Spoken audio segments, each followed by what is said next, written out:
Hello guys welcome to my uncle's kitchen. जय जगन्नाथ बंधु मैंने अंकल्स किचन तरफ आउ एक न्यू रेसिपी नहीं आपन स्वागत जनाऊँगी।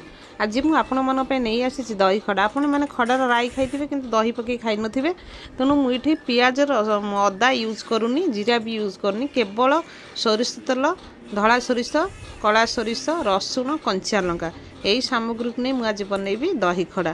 देखूँ मोर फुटण फुटी गला मु रसुण छेचा टिके देली, तापर काटिकी रखिथिबा परिबार मुठी नहीं खड़ा, बाइगण, कखारू, आलू यही समस्त सामग्री पकईकि भल भाव टे कषा।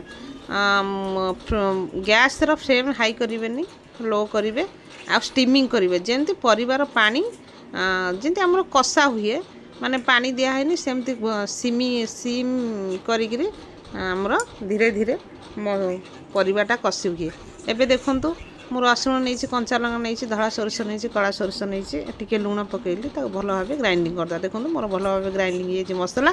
एबे देखो परिबाटी मोर भल भाव कषि हो जाइए, पानी टोटाल ना, टोटाल सुखिला सुखिला हो जाइए।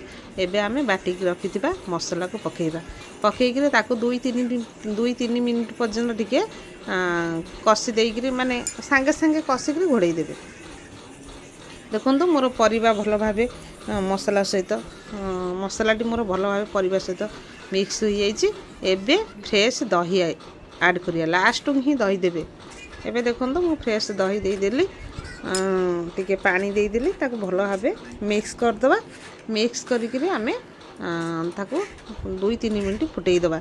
मुझे रेड चिली पाउडर पकईनी, जेहेतु कंचा लंका पकई, धनिया पाउडर भी पकईनी, केवल कंचा लंका, रसुण, सोरिष यही सामग्री दही में आज खड़ा राई मु खाऊली, बहुत भल लगुला। आपण मैंने ट्राए करंतु घरे बन खाइबा मत कमेंट जनातु।